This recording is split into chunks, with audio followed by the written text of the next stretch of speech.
When you think? Anybody have any idea what this is? If I held it up, what would you think it is? It's actually called a sudra. It's in the Talmud, it's in the Psalms, and there's a prayer that goes along with this. Thank you, God, who has crowned us with glory. It has been worn by our ancestors for 3,500 years. And while it started out as something that protects the sun and everything, it has become a religious ornament. So there's different ways to wear it. You can wear it like this, or like Baba Sali, who was a very famous Kabbalist. I'm going to take this off because this is actually what a yarmulke started to be. Or I invite you to, when you go home, to Google pictures of Rashi and Rambam, because this is the way they wore it.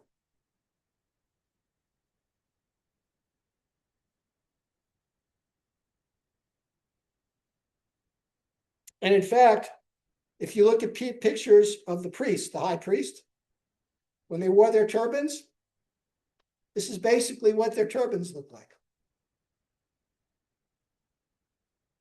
Whoa.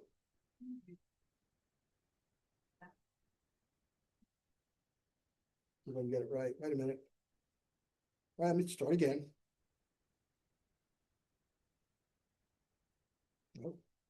Still new at this. Still just got this the other day. Yes, goes the other way. So one crisscrosses this way and tucks in. And the other one. So this is what our ancestors used to wear. And they wore it up to about 800 years ago. And why did we stop wearing them? Well, because if you see this, you know the person who's wearing it is Jewish. And what was going on 800 years ago? We were getting persecuted and oppressed. So it gave way to the smaller, much less obtrusive yarmulke or kippah, where you could hide it under a hat. But again, if you Google pictures of Rashi, Rambam, some of the sages, if you look at the high priest with their turban, this is what they wore. And they'd wear their tefillin right here. Their tzitz, which is said Kodesh LaHashem, the gold plate would be right here. So this is what their turbans or their sudras look like. So why am I putting this on? Other than the fact that I think it's really cool. You might have seen over the last couple of years, unless you're living in a cave in the Arctic, that Jews are we're losing the war on social media. We were getting demeaned. We were losing our heritage, such as the idea of Palestine. Golda Meir may she rest in peace, of blessed memory, made the comment, I am a Palestinian. If you don't believe me, just look at my passport. It says Palestine. Palestine was never a country. It was what the Romans renamed Judea when they conquered it after the fall of the Second Temple in, 70 CE. And Palestine is the Roman name for Philistine because they knew they were our mortal enemies. So we're in danger of losing our heritage. Anybody here a Star Trek fan? The latest attempt with the Star Trek franchise, and it was kind of a disaster, Starfleet Academy. The first season ended with a big trial with the words, never again, up there. So people are trying to hijack that. Anybody know what the word ghetto is? Where does the word ghetto come from?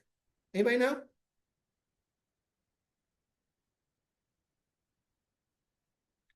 Ghetto was the term that they used in Austria for a section where the Jews had to live and could only live. Ghetto. It's an Italian word. It referred to us, where we had to stay. They didn't want us in society. So what are we doing? We're fighting back. We're taking possession of our heritage.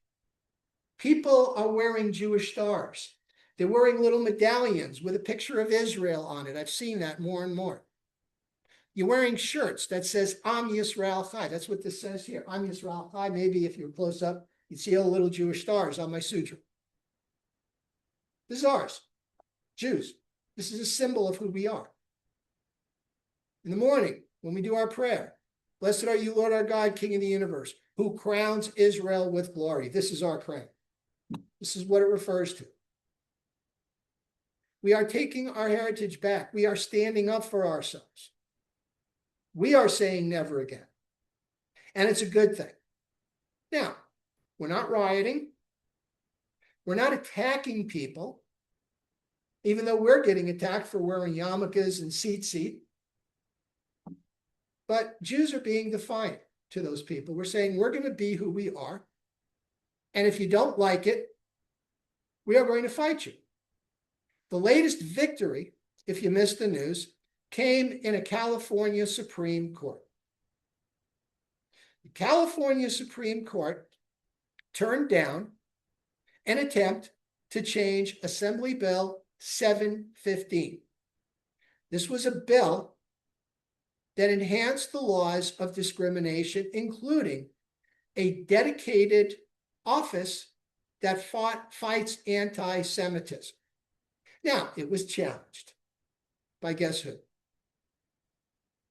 They said, no, it would hinder free speech in the classroom.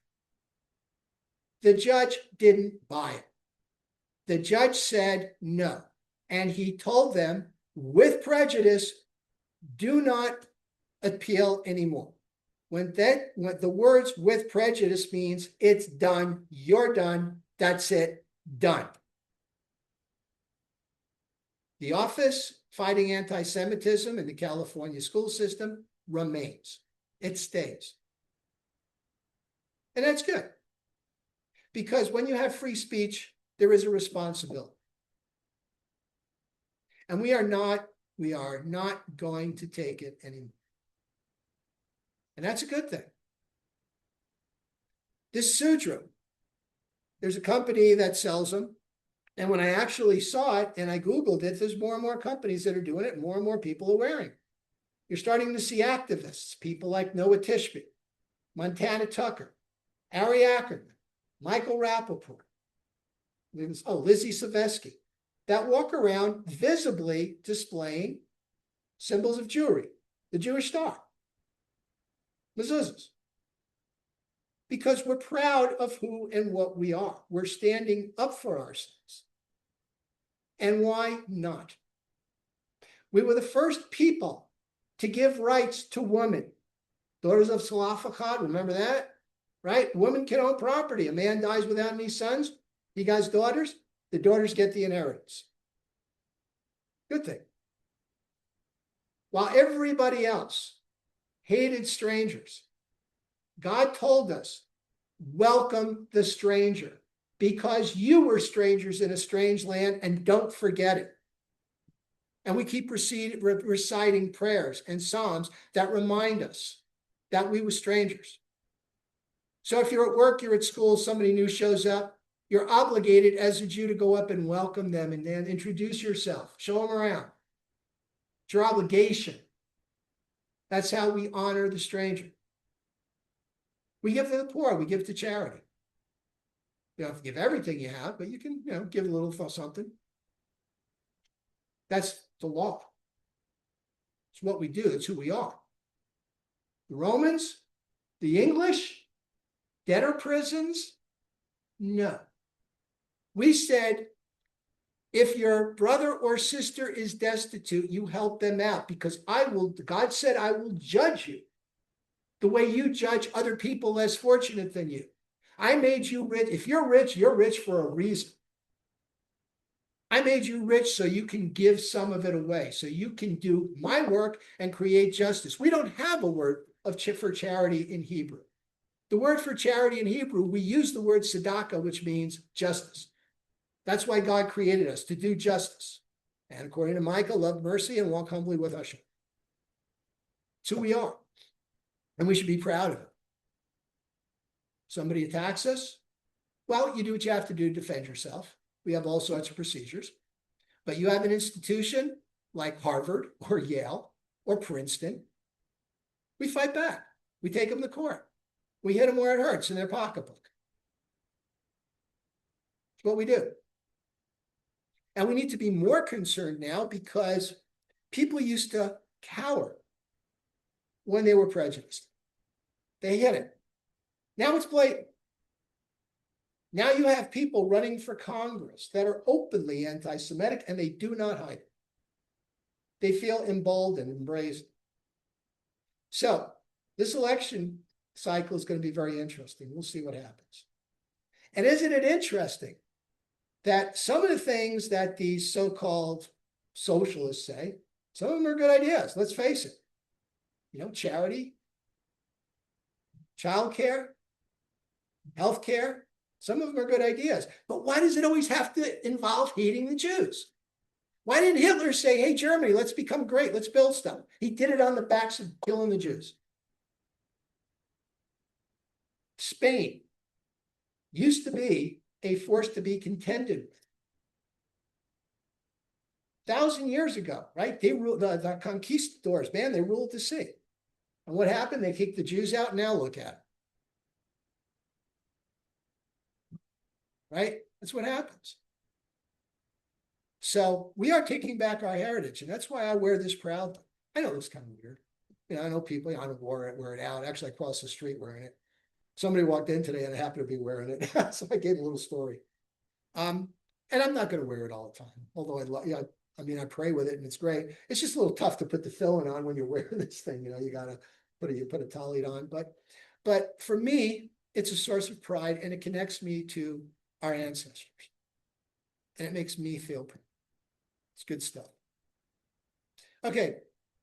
Thank you for indulging me. That's my show and tell for tonight. And we're passing them out lit. No, I'm kidding.